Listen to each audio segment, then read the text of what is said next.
परमेश्वर के धन्य नाम की महिमा हो। प्रभात मनन के सत्र 1410 में आप सभी का बहुत ही विनम्रता के साथ स्वागत करता हूं। आइए आज के मनन के लिए हम पढ़ते हैं 1 तीमुथियुस अध्याय 6 पद 11। पर हे परमेश्वर के जन, तू इन बातों से भाग और धर्म, भक्ति, विश्वास, प्रेम, धीरज और नम्रता का पीछा कर। प्रभु की सेवा करने वाले परमेश्वर के जन अनिवार्य रूप में पीछा करने की दो बातों पर हम अभी तक मनन किए हैं। मैं पुनः आपको याद दिलाना चाहता हूं कि यह पीछा करने का अर्थ इन बातों को अपने जीवन में लागू करने की कोशिश करनी है। जब अगुवे इसे अपने जीवन में लागू करने की कोशिश करते हैं तो विश्वासी लोग भी अगुवों को देखकर उसे अपने जीवन में लागू करने के लिए प्रेरित हो जाते हैं। इस सूची में तीसरा विश्वास है।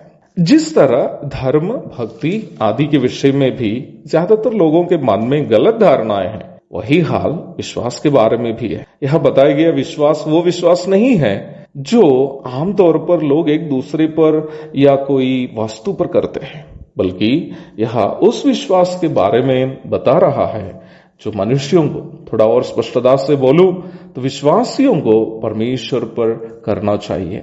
बाइबल के परिप्रेक्ष्य में परमेश्वर पर हमारा विश्वास दो प्रकार के होते हैं। पहला वो सार्वजनिक विश्वास है, जिससे हम विश्वास करते हैं कि एक परमेश्वर है। बल्कि ये विश्वास न केवल मसीही विश्वासियों में है, बल्कि अन्य धर्मों में विश्वास करने वालों में भी है। और बाइबल कहती है कि शैतान भी परमेश्वर के अस्तित्व पर विश्वास करता है और यहां तक कांपता भी है। याकूब 2:19। परमेश्वर के अस्तित्व पर किया जाने वाला विश्वास किसी को ना उद्धार दिलाता है ना कोई अन्य फायदा। इसलिए ही प्रारंभ में पढ़ी गई पद में सूचित किया गया विश्वास वो सार्वजनिक विश्वास नहीं है जिसकी चर्चा हम पहले की है। यह बताया गया विश्वास वो विश्वास है जिस पर मसीहत की नींव और लक्ष्य टिका हुआ है। इब्रानी 11:1 में हम निम्न विश्वास के बारे में इस प्रकार पढ़ते हैं, अब विश्वास आशा की हुई वस्तुओं का निश्चय और अंधे की वस्तुओं का प्रमाण है।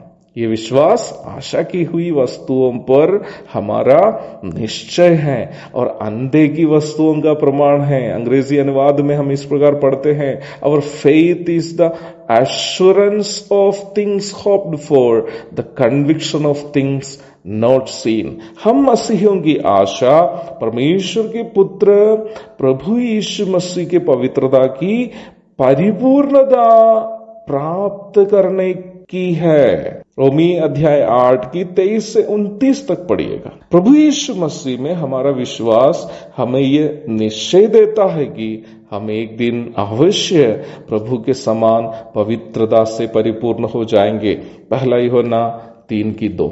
वर्तमान संसार में जब हम जीवन बिताते हैं तो हमारा प्रत्येक विचार, बोली और कर्म प्रभु की उस पवित्रता की परिपूर्णता की प्राप्ति के लिए होने चाहिए।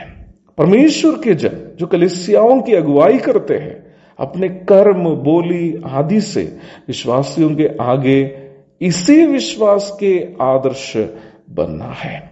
विश्वास जीवन का पाठ पढ़ाने वाले हम अगुवे जब अपने जीवन की छोटी छोटी आवश्यकताओं के लिए भी औरों के आगे भीख मांगते हैं तो हम ये प्रमाणित कर रहे हैं कि हम विश्वास से संबंधित बुनियादी बातों में भी अनजान हैं। जबकि हमें यह अवश्य विश्वास करना चाहिए कि जिस परमेश्वर ने हमें अपने पुत्र के समान बदलना चाहता है, वह क्यों न हमारी अन्य जरूरतों की पूर्ति करेगा।